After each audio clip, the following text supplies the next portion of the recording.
Hoş gördük. Bugün 5 May 2025-ci il tarixidir. Bu video nə çox uzun olacaq, nə də çox qısa. Önəmli və həmçinin maraqlı məsələlər var, hadisələr baş verir, onları danışacağıq. Rusiyanın patriarxı, ali dini xadimi Kirill Bakıya gəlib, İlham Əliyevlə, Mehriban Əliyeva ilə görüşüb və Mehriban Əliyevaya medal taxıb, amma Əliyevə taxmayıbdı. Bu haqda danışacağıq. Nəyə görə Mehriban Əliyeva belə önəmsənilibdi? Eləcə də patriarx gəlməmişdən öncə Putinlə görüşdüyünü özü dilə gətirir və Putinin tapşırıqlarını İlham Əliyevə çatdırdığını deyir. Çox maraqlıdır. Nəyə görə? Qarşıda bir neçə gündən sonra 9 mayda Moskvada qələbə paradı keçiriləcəkdir. Və qələbə paradının ümumiyyətlə baş tutmayacağı və yaxud da xarici qonaqların ora gəlməyəcəyi ehtimalı var. Çünki Ukrayna prezidenti Volodimir Zelenski təhdid edib ora gələcək xariciləri, prezidentləri ki, həmən gün Moskva təhlükə altında bombalana bilər. İlham Əliyevin bununla bağlı qorxusu, narahatçılığı var və Vladimir Putinə buna bir neçə gün öncə bununla bağlı öz fikrini bildirmişdi. Dəyərli dostlar, sona qədər izləyin, xahiş edirəm. Eləcə də İlham Əliyevin, Azərbaycan prezident ailəsinin ümumiyyətlə din adı ilə oynamasından danışacağıq. Gah Pravoslav kilsəsinə yaranmasından, gah Roma Katolik kilsəsinə yaranmasından sizə bir videonu göstərəcəm, bəlkə də izləmisiniz. İlham Əliyev ağlayır. Harada? Katolik kilsəsində bir neçə gün öncə Roma papasının ölümü ilə bağlı başsağlığı verir, ağlayır. Mən İlham Əliyevin bir şəhid dəfnində iştirak etdiyini görməmişəm. Şəhid ölümünə görə ağladığını da görməmişəm. Nə 44 günlük müharibədə, nə də ondan əvvəl, nə də sonra. Sadəcə artistliklərini görmüşəm. Eləcə də Leyla Əliyevanın sərgüzəştlərindən danışacağıq. Bir gün içərisində 1 milyon izlənən videosundan danışacağıq. Öz sosial şəbəkə hesablarında yox. Azad Söz kanalının sadəcə Facebook və Instagram hesabında 1 milyon bu videoya izlənmə olubdur. Xalq, millət dəli əlində qalıbdır. Başlığı ilə paylaşılmış. Hələ YouTube kanalımızı demirəm. Sadəcə Facebook və Instagramda 1 milyon insan izləyibdir. Sona qədər bu videonu izləyin, bəyənin, paylaşın, daha çox insan izləsin. Azad Söz kanalına abunə deyilsinizsə, abunə olun ki, sizdən gizlədilən gerçəklərdən vaxtında xəbərdar olasınız. Eləcə də İsrail Baş naziri Netanyahunun Bakıya baş tutmayacaq səfərindən danışacağıq. İran prezidenti ötən günlərdə gəldi və gözlənilirdi və elan da olunmuşdu ki, İsrail prezidenti, üzr istəyirəm, Baş naziri Netanyahu Azərbaycana gələcək, lakin ötən gün xəbər verdilər ki, Netanyahu Bakıya gəlməyəcək. Niyə gəlməyəcək? Xəbər çıxardılar ki, güya Netanyahunun başı daxili işlərə qarışıbdır, Suriya məsələsinə qarışıbdır və sair xəbərlər. Amma bu günləri o xəbəri İsrail mediası çıxartdı ki, Türkiyə icazə vermir Netanyahunun Bakıya gəlişinə və İlham Əliyevlə görüşünə. Bəs nə baş verir? Niyə bunlar oldu? Axı Trump İlham Əliyevə gecikmiş 10 aprel tarixində Novruz bayramı təbriki göndərdi və orada yazdı ki, biz Azərbaycanın İsrail ilə münasibətlərindən razıyıq. İndi Türkiyə icazə vermir ki, Türkiyənin hava məkanından Netanyahunun təyyarəsi keçsin və Bakıya gəlsin. Bunlara danışacaq, ətraflı danışacaq, dəqiq xəbərlərlə.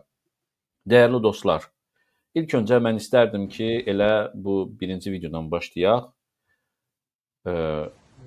Baxın, gedib Naxçıvana, Leyla Əliyeva belə bambalı videolar çəkməklə məşğuldur. Yazıq qadının halına baxın, bilmir nə etsin. Nə sağa çevrilsin, sola çevrilsin. İndi mən ayrıca bir videodan çəkəcəm. danışacağam bunu. Oradan xəbər veriblər ki, Leyla Əliyevanın qorumaları əlləri silahlı vəziyyətdə dayanıblar. Yazıq qadın, orada olan digər şəxslər narahatçılıq və qorxu içərisində ki, bunlar nədir axı? Bunlar terrorist deyil. Naxçıvanın o yazıq əhalisi, kasıb əhalisi, xəmir yoğuran, daşdan pulunu çıxardan, az maaşı məhkum edilmişlər. Axı bunlar terrorçu deyil. Niyə başını həndəvərinə siz tutmusunuz? Əlinizdə də silahlı belə güya kimsə öldürəcək. Mütəkkəsini yoxlayırlar orada. Nə bilim, oxloyunu əlinə alıb yoxlayıblar ki, qadının üst başını yoxlayırlar ki, hani oradan xəbərlər verdilər ki, birdən Leyla Əliyevanın başına biri oxloyu vurar onun başına. Ayıb deyil. Öz vətəndaşından niyə qorxursan? Leyla Əliyeva kimdir ki, ümumiyyətlə? 20 maşınla gəzir, hər maşında 3-4 silahlı ilə bunun qoruması. Nəyindən qorxursunuz? Leyla Əliyevaya özündən başqa özü kimsə ona xəsarət yetirməz. Ağlı gedib o özündə olmadan özünə xəsarət yetirməzsə, kimsə onunla işi yoxdur. Nə olubdur? Heç başqa ölkələrin prezidentləri Leyla Əliyeva qədər qorunmur. Dəyərli dostlar, bu videoya Instagram və Facebook hesabımızda, sadəcə 2 sosial şəbəkə hesabımızda toplamda 1 milyon insan baxdı. Instagramda təkcə 700 min insan baxıbdı bir gün içərisində. Facebookda 300 mindən çox insan baxıbdı. Nəysə, Azərbaycan xalqının səsini, azad sözü sustura bilmərsiniz. Və digər bir, mən Əliyev ailəsinin dinlə oynamasından, gah nala, gah mıxa vurmasından, güya özlərini tolerant bütün dünya dinlərinə hörmət etməsini, yalançılığını göstərəcəm bir daha. Bu videoya baxın. Azərbaycan prezidenti və birinci xanım matəm kitabına ürək sözlərini yazdılar.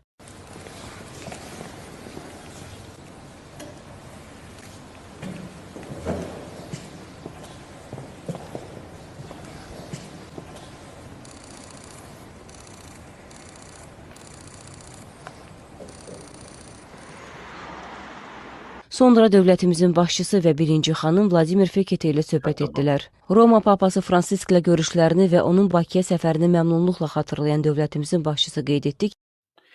Mənə xahiş edirəm şərhlərdə yazın cavabınızı. İlham Əliyevin bir şəhid dəfnində iştirak etdiyini görmüsünüzmü? Tam səmimi soruşuram. Bəlkə də bu sualı siz özünüzə verməmisiniz və deyirsiniz ki, doğrudan heç İlham Əliyev, Mehriban Əliyeva bir şəhidin dəfnində hörmət edib gəlib iştirak eləməyibdir. Hansısa bir şəhidin. 3000-dən çox şəhid verdi. Generallar, polkovniklər həyatlarını itirdi. Onlar dəfn olundular. Və dəfn mərasimində bir dəfə İlham Əliyev gəlib iştirak etdimi? Yox. O, şəhidlər xiyabanını ziyarət və sairində də tutmuram. Onlar gözə kölgə üfürmək kimi bir şeydir. Amma bir şəhid dəfnində baş sağlığına gəldiyini görmüsünüzmü? Bir şahid ailəsinin evinə girdiyini görmüsünüzmü?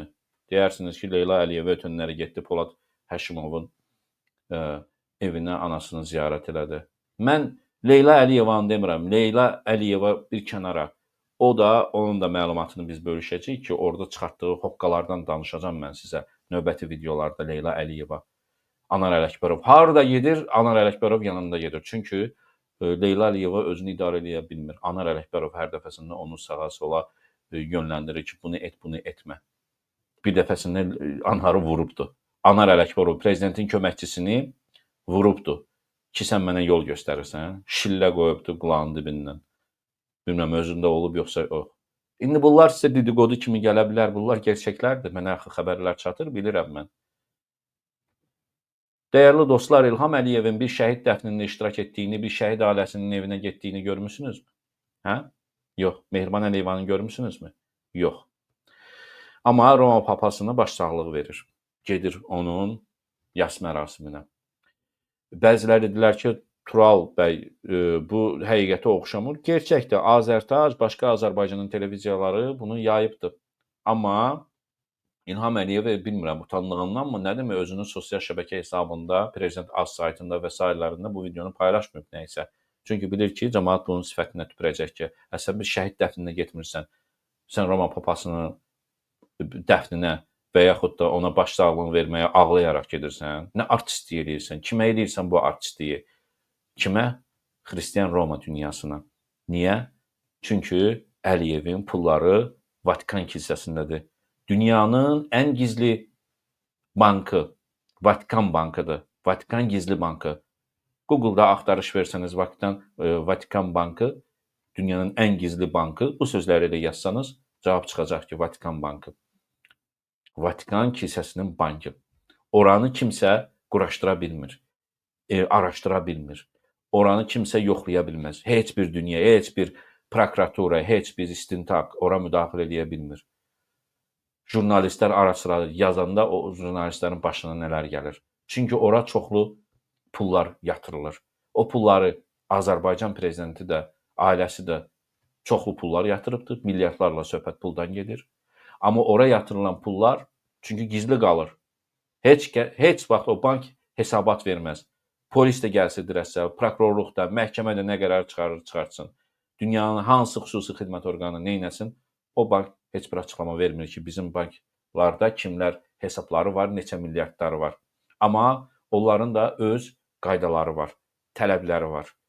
Yalnız xristian dünyasına yardım üçün yatırılan pullardan bir hissəsi o kilsələrə və həmin bankın hesabına gedir. Təsadüfi deyil, İlham Əliyevin ailəsi, nə bilim, Güya Heydər Əliyev fondu Roma kilsələrini, katakombalarını, nə bilim, dini abidələrini və s.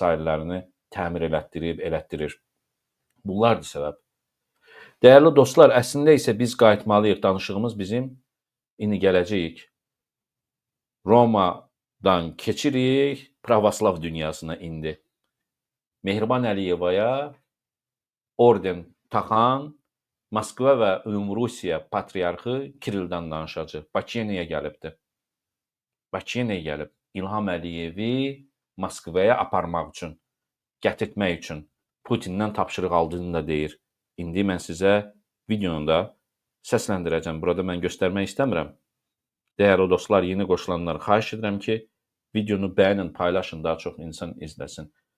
Deməli, eyni zamanda Netanyahunun Bakıya gəlməməsindən danışacaq. Eyni zamanda Suriyaya səfər edən Azərbaycanın nümayəndə heyətindən danışacaq. Samir Şərifovun rəhbərliyi altında Suriyaya Azərbaycanın nümayəndə heyəti gedibdir və orada görüş keçiribdir. Suriyanın keçid hökumətinin müvəqqəti prezidenti Əhməd Şarayla və bütün bunlar əlbəttə Türkiyə, İsrail, İran, Azərbaycan münasibətlərində rol oynayan məsələlərdir. Netanyahunun Bakıya gəlməməsində bəlkə də səbəblərdən biri də həmçinin Suriya, Türkiyə məsələsidir.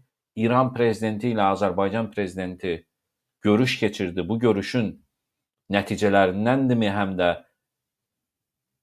İsrail baş naziri Bakıya gələ bilmir. Onu danışacağıq. Çox önəmli məqamdır. Amma xahiş edirəm ki, baxın, bu patriarxın Əliyev ailəsi ilə görüşünü nəzər yetirəyin. Bəyənin, paylaşın dostlar. Prezident İlham Əliyev və birinci xanım Mehriban Əliyeva Moskvanın və bütün Rusiyanın patriarxı Kirill ilə görüşüblər. Dövlət başçısı və birinci xanım qonağı qarşılayıblar.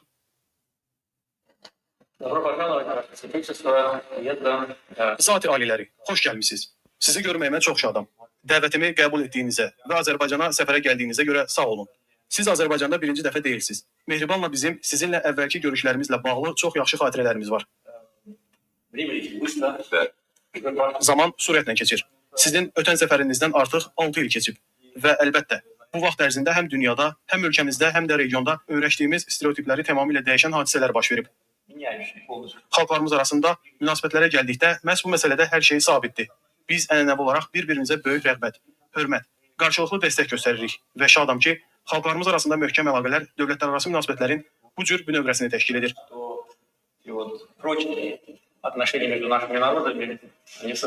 Əlbəttə, Azərbaycanın pravoslav icması dövlətlərarası münasibətlərin mühüm amilidir. Əminəm ki, bizim hamımız kimi onlar da sizin gəlişinizə çox sevinəcək. Əsas patriarx Kirillin sözlərinə diqqət yetirəcəyik. Sizinlə bu məsələ ətrafında fikir mübadiləsi apardığımız kimi, Azərbaycanda konfessiyalararası və millətlərarası sülh və anlaşma inkişafının mühüm amilidir. Çünki əks halda heç bir inkişafdan söhbət gedə bilmir. Fəal iştirak edir.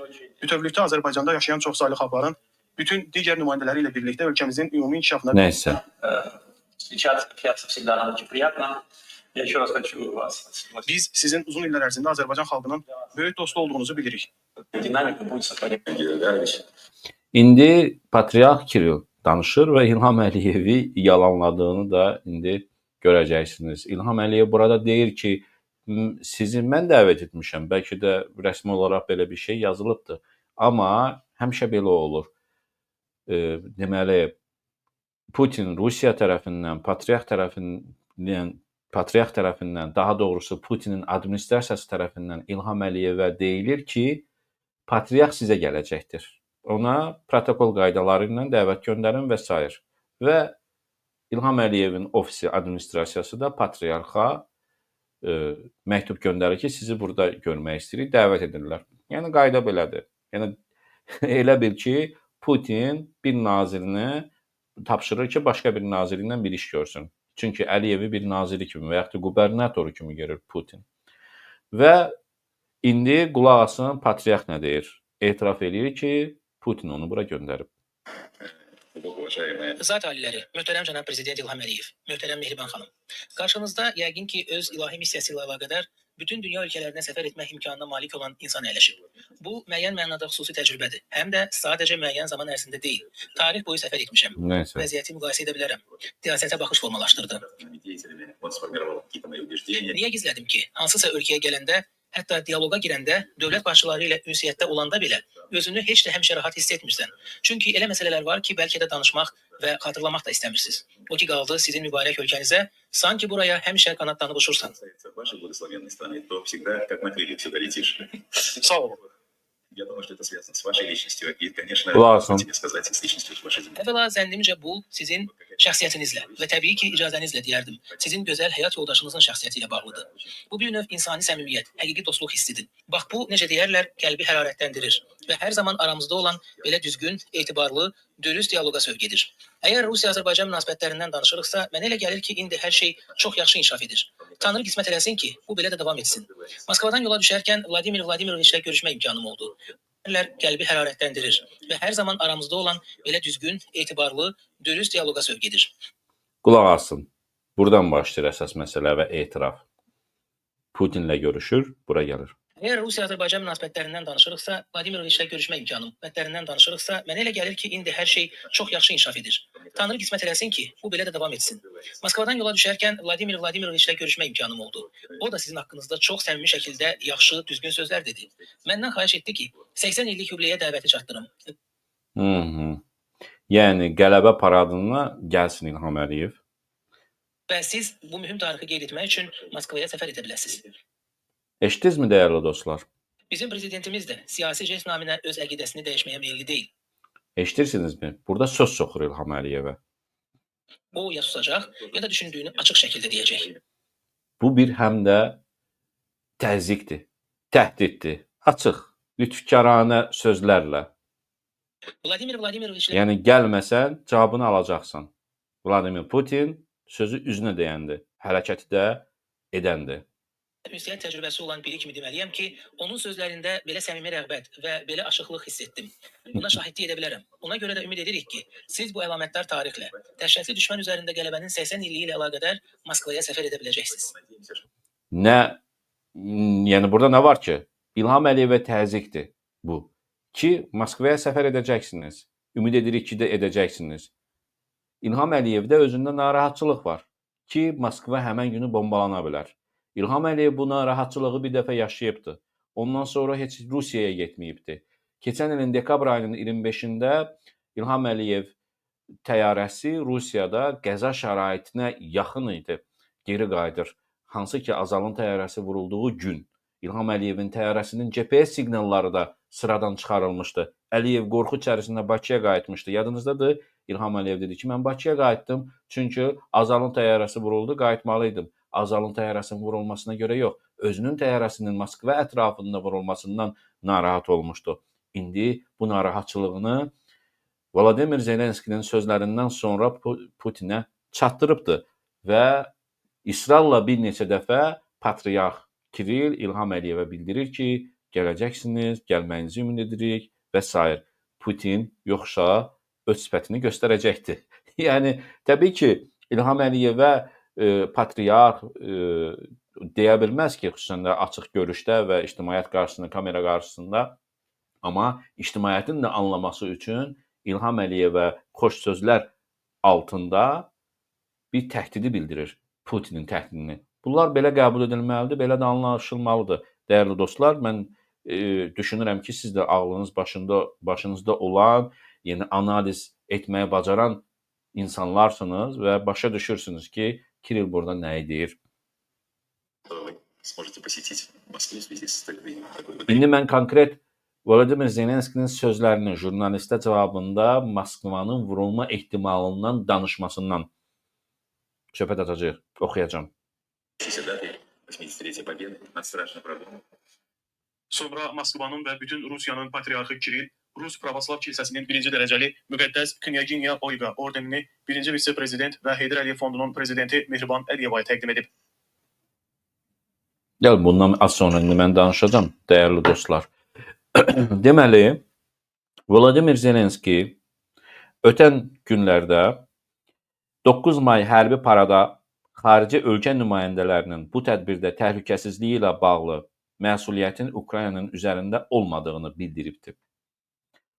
Sitat: Ukrayna digər ölkələrin nümayəndələrinin 9 may paradı üçün Moskvaya planlaşdırılan səfərləri zamanı onların təhlükəsizliyinə zəmanət verə bilməz. Çünki Rusiya tərəfi bu şəxslərlə bağlı istənilən hərəkəti edə və sonra bunun məsuliyyətini Ukraynanın üzərinə ata bilər.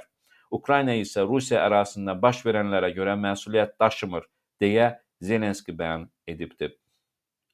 Və bu həmçinin də belə başa düşülür ki, 9 mayda xarici liderlərin təhlükəsizliyinə zəmanət verə bilməz sözləri ilə o bildirir ki, heç kim Putinə oynamağa kömək etməyəcək ki, mayın 9-da Putin təcriddən çıxmaq təəssüratı yaratsın. Kreml meydanına gələn bütün liderlər özlərini rahat və təhlükəsiz hiss etsin. Buna heç bir zəmanət yoxdur. Və əlbəttə ki, Əliyev bundan narahatdır. Və çox güman ki, Əliyev özünün təhlükəsizliyi ilə bağlı həmişə İsrailin xüsusi xidmətlərindən, kəşfiyyat xidmətlərindən məlumat alır. Yəni, siz elə düşünməyin ki, İsrail Azərbaycana Qarabağ müharibəsində yardım edib, Azərbaycanı sevir, ona görə ki, yəni bir qardaş dövlətdir. Xeyr, İsrailin öz maraqları var və Azərbaycana deyil, ən çox İlham Əliyevə ailəsini qoruma işində yardım edir və İlham Əliyev, Azərbaycan hakimiyyəti də İsrailə neft satır, neft verir, başqa imkanlar sağlayır və s. Amma hər dəfəsində Əliyevin xarici siyasəti oynamaqla məşğuldur. Oynayır o. Gah İsraillə oynayır, gah İranla oynayır, gah Türkiyə ilə oynayır, gah Rusiya ilə oynayır, gah Qərblə oynayır. İndi də Çinlə oynamağa girişibdir. Oynaya, bilirsiniz necə? Bu oynamaq siyasətini Əliyev yaxşı bacarır. Həqiqətən xarici siyasətdən söhbət gedir. Vətənə ziyanlar gəlir. Vətənin pulu artmır, büdcəsi artmır. Vətənin insanların yaxşı yaşamır. Ölkə inkişaf etmir. Amma özü biznesləri inkişaf edir. Özünün ailəsinin hökmranlığı, hakimiyyəti davamlı olur. Bax, xeyri özünə götürür. Xarici siyasətdə oynamaqla bəlkə də başqa dövlətlər öz dövlətlərini qorumaq və öz dövlətlərinin inkişafını təmin etmək üçün xarici siyasətdə oyunbazlığa yol verər. Bəlkə də bunu başa düşmək olar. Amma Əliyev həmişə hakimiyyətini uzatmaq üçün bu oyunlara yol verir. Onu maraqlandıran onun hakimiyyətidir. Əziz dostlar. Və bəlkə də onda kəşfiyyat xəbərləri var ki, həqiqətən də Volodymyr Zelenskinin Moskva vurula bilər yaratdığı o təəssürat, o xəbər, o fikir bəlkə də baş verə bilər, verəcəkdir. O məlumatı veriblər, öz narahatçılığını Putinə bildirib. Çünki onun başı bir dəfə ağrıyıb axı dediyim kimi dekabr ayında Rusiyada hava səmasında, səmada onun təyyarəsi GPS siqnalları çıxarılmışdı. Bunu Azərbaycanın Nəqliyyat Nazirliyi özü də təsdiq etdi.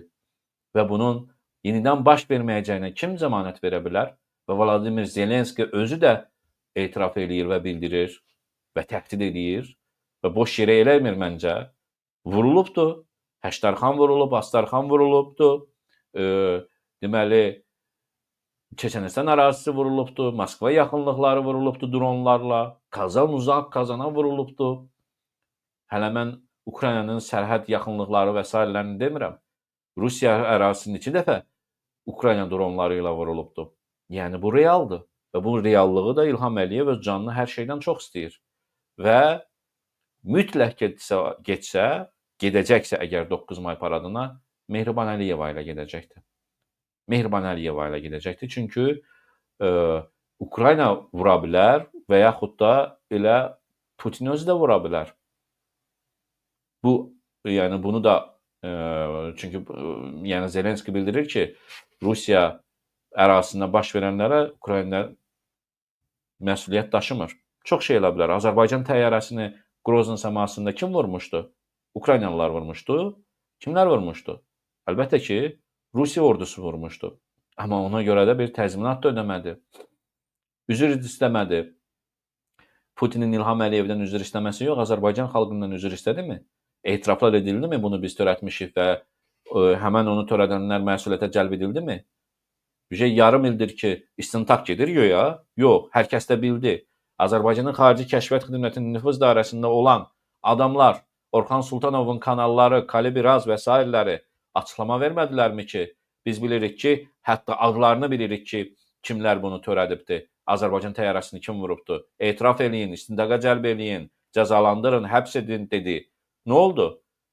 Azərbaycan Xarici Kəşfiyyat Xidmətinin sözünü eşidən oldu? Yox. Əvəzində İlham Əliyev 2 həftədən çox evindən çölə çıxmadı qorxusundan ki, Rusiya tərəfindən özü şəxsən cəzalandırıla bilər. Zaqulbadakı iqamətgahından çıxmırdı çölə. Bunu unutduqmu? Xeyr. Əlbəttə, indi qayıdırıq ekranda gördüyünüz deməli, Mehriban Əliyevanın mükafatlandırma mərasimini məsələ bununla bağlıdır. İlham Əliyev məhz 2 həftədən sonra evindən çıxdı, çünki Mehribana qarşı mövqeyi tamam dəyişdi. Dəyişdirdi Putin onu. Əvvəl Mehriban düşmən idilər. Arvad, vitse-prezident və s. Amma ki, narahatçılığı var idi ki, çünki arvad onu yıxa bilər. Amma Putin dedi ki, əgər həyatının sağ qalmasını, evdən çölə çıxa bilərsən artıq, həyatının sağ qalmasını istəyirsənsə, bundan sonrasına qarşı biz tərəfdən tərğibat gəlməməsini istəyirsənsə, hakimiyyətdə artıq sən deyilsən, sən bir kukla prezidentsən. Sənin həyat yoldaşın və onun adamları, Paşayevlər, Altay Həsənov ölkəni idarə etməlidir və Altay Həsənov idarə edir. Bəylər Əyibovun müavini kim gətirildi? Polkovnik Fərid Əsgərov, Altay Həsənovun bir nömrəli təhlükəsizlik adamı. Əvvəllər onu Rusiya FSB Akademiyasında oxutdurub, İsraildə və s. təlimlərə göndərib, öz yanına çəkibdir. Xarici Kəşfiyyat Xidmətinin rəhbərinə daha böyük imkanlar verildi. Xarici Kəşfiyyat Xidmətinin rəhbəri Orxan Sultanovun oğlu Hüseyn Sultanlını soxdu prezidentin xarici məsələlər üzrə köməkçisi Hikmət Hacıyevin yanına və mediaya balaca bir Hüseyn Sultanlını gətirdi. Kimdir bu Hüseyn Sultanlı? Sən kimsən axı? Haranın nəzibili olmusan sən Hüseyn Sultanlı? Atanın generallığından başqa sənin nə bir gücün var, sənin nə bir savadın var? Neçə dənə media veriblər ki, bu nəzarət edir ora. Söhbətimiz bu deyil. Məhz İlham Əliyevə Putin, Patriarx Kiril vasitəsilə gətirib xəbərləri və həmçinin Mehribana medal taxması ilə İlham Əliyevə deyir ki, bu bizim adamımızdır.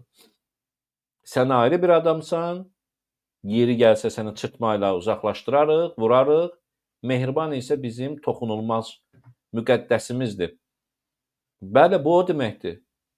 Bunu belə qəbul eləmək lazımdır. Və görəcək indi İlham Əliyev gedəcəkmi Rusiyaya, parada, yoxsa getməyəcəkdir. Və ötən günlərdə məlumat yayıldı ki, İsrail üzr istəyirəm, baş naziri Netanyahunun Bakıya gəlişi təxirə salındı. Artıq günlər, həftələr öncədən deyilmişdi gələcəkdi. Amma bu gün İsrail bir mediası yazdı ki, nə İsrailin baş nazirinin başı Suriya, İsraildə baş verənlərə qarışıb, nə başqa şeyə qarışıb, nə xəstədir, nədir? Deyil bunların heç biri. Sadəcə Erdoğan hakimiyyəti icazə vermədi bu dəfədəki Netanyahunun təyyarəsi Türkiyə ərazisindən keçsin. Başqa yerdən keçə bilmir. Başqa yerdən keçə bilmir. İranın üzərindən mi keçəcək? İraqın üzərindən mi keçəcək? Hardan keçəcəkdir? Keçmir. Və bu xəbər də var, əlbəttə ki, amma təbii ki, Netanyahunun da İsrail tərəfindən də bir narahatçılıqları əlbəttə var ki, Azərbaycan prezidenti bu dəfə İran prezidenti ilə səmimi görüşlər, böyük iş adamları gəlir, təhlükəsizlik sözləri verilir bir-birlərinə. Artıq ASTV də çönübdü valı. Əvvəllər ASTV-də deyilmişdi ki, İran düşməndir, indi deyir ki, qardaşıq, dostuq. İlham Əliyev də həmçinin. Elə dostsansa, bəs onda İran adı ilə, onun cəsusları adı ilə tutduğun o günahsız dindarları həbsdən azad elə. Mən başa düşürəm, ola bilər hansısa ölkənin İranın da cəsusu var. Bəlkə o tutulanların içərisində 1-2 nəfər həqiqətən də cəsusluq eləyib, amma o demək deyil ki, sən minlərlə dindarı tutasan ki, cəsusdular. Cəsusu cəsus ittihamı ilə tut, maddəsi ilə tut. Narkotikdən niyə şərləyirsən ki onları? Bu belə anormallıqdır, absurdluqdur. Məsəl üçün bizi sosial şəbəkələrində Mir Şahin, ASTV-lər vətən xaini, Tural Sadıqlı vətən xainidir.